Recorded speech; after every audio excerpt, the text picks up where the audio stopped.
Jeg vil godt fortælle lidt om procentregning. Procent betyder jo 100 dele, og vi skriver procent med dette tegn, som står midt på siden her. Det vil sige 25% er det samme som 25 delene, som vi også kan skrive med en brøk 25 dele, og naturligvis med et decimaltal 0,25. Der er forskellige regler for at omregne procent. Man kan blandt andet omregne en procent til brøker. 25%, som vi så før, kunne så blive til 25 dele, og denne brøk 25 dele kan vi så forkorte eller gøre mindre til brøken 1/4. Man kunne også omregne procenten til et decimaltal. For eksempel igen, de 25% satte vi så på brøken 25 dele, eller med andre ord 25 divideret med 100. Hvis man regner det divisionsstykke ud, så får man jo 0,25. Man kan også ønske at skulle omregne en brøk til procent.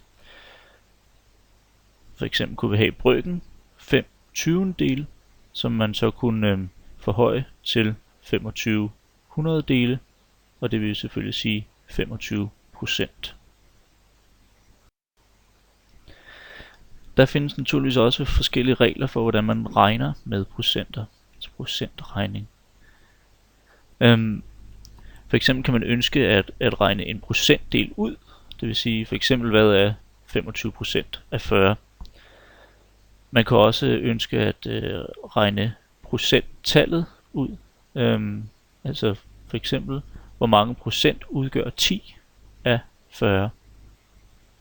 Og man kan også ønske at regne totalen ud, altså det vil sige de 100%. For eksempel hvis vi ved, vi vil godt vide hvor mange folk der er i en hel by, og vi ved at 25% er et bestemt antal osv. Så altså regne totalen ud, de 100%. Dem vil jeg prøve at gennemgå nu en af gangen. Procentdele først. Det første man gør, det er at man omskriver procenttallet til en brøk eller et decimaltal, som vi allerede har set hvordan vi gør. For eksempel så vi at 25% kunne omskrives til brøken 1/4 og til decimaltallet 0,25. For at finde procentdelen af et tal, så ganger vi det tal med den brøk eller decimaltal, som vi nu fandt frem til. For eksempel 25% af 40, det vil blive til 0,25 gange med 40, det vil sige 10. Det vil sige 25% af 40 er 10. Og vi kunne også regne det ud via brøken, det vil sige 25% af 40, det bliver til 1/4 gange med 40, det vil sige 40 divideret med 4, og det er jo 10. Så er samme resultat heldigvis ved begge regnemetoder. Vi kan også ønske, som sagt, at skulle regne procenttallet ud. Når man skal udregne, hvor mange procent et tal udgør et andet tal, så skriver man de to tal som en brøk. Man kunne for eksempel ønske at vide, hvor mange procent tallet 10 udgør af tallet 40. Det har vi jo allerede regnet ud, men nu viser vi det igen for at illustrere denne regneregel. Hvis vi vil regne det ud, så skriver vi brøken 10/40 dele, og resultatet af det vil så være procenttallet. 10/40 dele er jo lig med 0,25. Det vil sige, hvis vi dividerer 10 med 40, så får vi 0,25. Det vil altså igen sige i lig med 25%. Som sagt kunne vi jo også ønske at skulle regne totalen ud, det vil sige hvad er de 100%, hvis vi kender en del af det.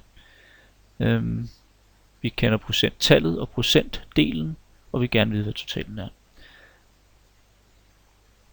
For eksempel, vi sagde at vi vidste at 10 udgjorde 25% af vores total, og nu vil vi gerne kende den her total. Det regner vi så ud på denne måde.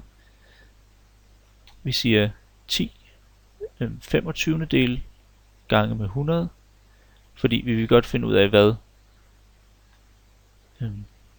Ja, og det bliver så 0,4, det vil sige 40%.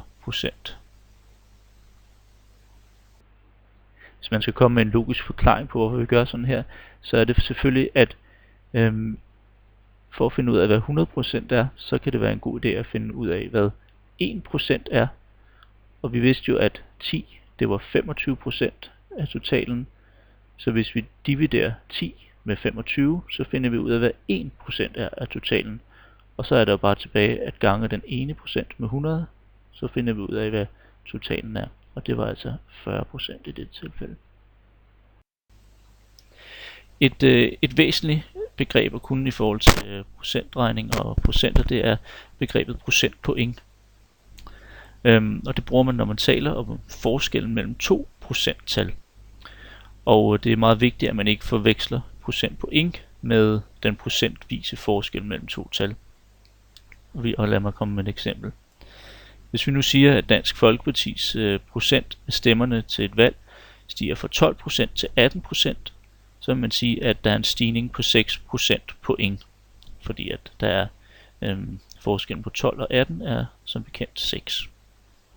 Men den her stigning på 6, det udgør jo halvdelen af det oprindelige tal, altså 12, så der er jo helt klart ikke tale om en stigning på 6%, men der er tale om en stigning på langt mere. Det kan vi regne ud på den her måde. Vi siger 18 minus 12, altså for at komme frem til forskellen, som var de 6. Det dividerer vi så med 12 og gange med 100. For at gøre det regnestykke lettere, så kan vi lave det om til, til 6 divideret med 12 gange med 100. Igen kan vi gøre regnestykket lettere. Lave 6 12. om til 1 2. gange med 100. 1 2. kender vi jo bedre som en halv. Det vil sige 0,5 gange med 100. Vi har altså regnet ud, at stigningen i Dansk Folkepartis stemmer var på 50%, selvom det naturligvis kun var på 6% point. På den måde har vi altså illustreret forskellen mellem procentpoint og procent.